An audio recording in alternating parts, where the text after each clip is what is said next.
And welcome back into the Rowdy Studios, talking racing with Buzz Cutler. I'm Bass Masters, and let's talk less about what we saw on the track at Richmond and a little more about what we saw and heard off the track. Two guys in particular getting into it with the media, Tony Stewart on Friday, Kurt Busch on Saturday night. Yeah, and let's just play. Set the scene. Let's set the scene. Okay, this is media availability at Tony Stewart's hauler after a practice session. Tony Stewart after practice sessions can be surly. We all know that, depending on how the practice went. But this was broadcast live on ESPN.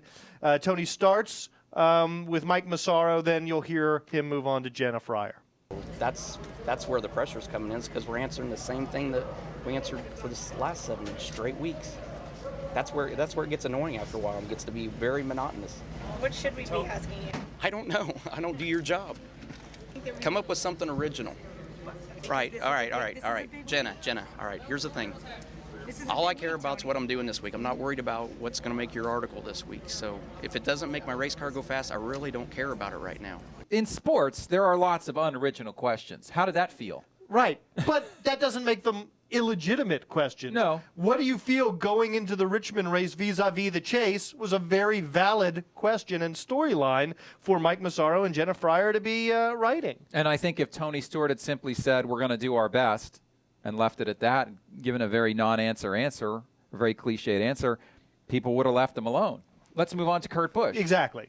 Kurt Busch, following the race, of course, he got into it with Jimmy Johnson. Twice. And on national television, he said words to the effect that, and used the phrase, I'm in his head, or we're in his head, or I think, I'm not going to directly quote him. Right, because we don't But have he used the phrase in his head, which he's used in the past. And what you may not realize is that in the media center, all the manufacturers hand out transcripts of the things their drivers say after a race. So you have it there in print, plus you just have heard it on national TV. And then following that statement, a reporter attempted to ask him about racing against Jimmy Johnson. Well, Kurt, according to reports of folks who were there, sort of lost it, got very angry at the line of questioning. This was on pit road. On pit road. Then he came into the media center and was talking about his run-in with Jimmy Johnson. Jimmy was talking about it when, again, Jenna Fryer tried to ask Jimmy this question, and Kurt intervened. Listen. Kurt said that he thought he's in your head. You've been pretty good. I didn't say that tonight. You did? Did not.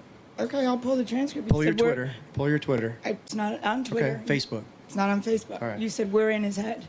So he then denied, obviously, what he had said. But again, it didn't end there. After the the press conference was over, Jenna showed Kurt the transcript. Kurt Busch took the transcript, ripped it up, and put it back down on her desk. Now, when you tie this all up in a little bow, it leaves you with one question. What is it about being a professional athlete that these two gentlemen don't understand?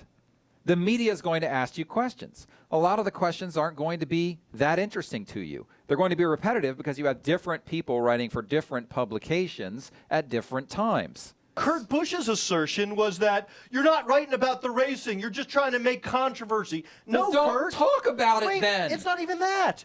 This is about the racing. You had 2 run-ins with Jimmy Johnson on the track. You have history of conflict with Jimmy Johnson. Do you not think that that is a valid storyline to pursue?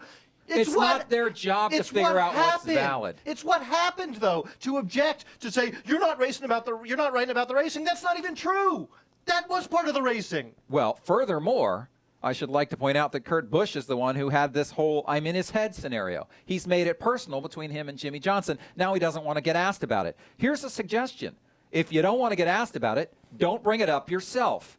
If you really want interesting questions, then get your butts in here and talk to us, and we'll ask you some interesting questions. That's right. If you're going to stand around with the media horde and you're going to get questions from everybody, you're going to get boring questions from time to time. If you don't want to give interesting answers, don't give interesting answers. But But don't complain about it, because the same reason you get asked that question, which is that people care and they want to know, is the same reason that you make the money you make. People care and they want to know. You have an audience. It's called being a professional athlete. It's called being a professional entertainer. If you don't want to do that, go race on short tracks on Friday night and Saturday night where no one knows who the hell you are. And nobody cares. It's your choice. And you don't make any money. To complain about it is to waste your energy and your effort. But Bass, it's just arrogant. It is arrogant of Kurt Busch. It is arrogant of Tony Stewart to presume to tell a professional journalist how to do their job. Would a professional journalist ever tell you how to set up your car? Would a professional journalist ever tell you how to get into turn 1 at Richmond? No, because it's not their area of expertise. What they fail to understand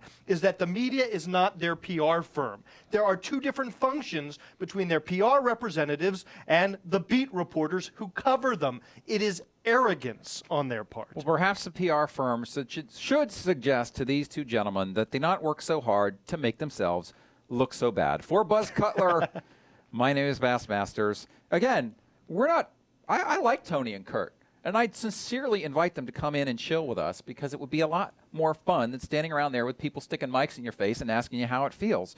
But when that happens, that's just part of the gig. We'll see you next time. Rowdy.com.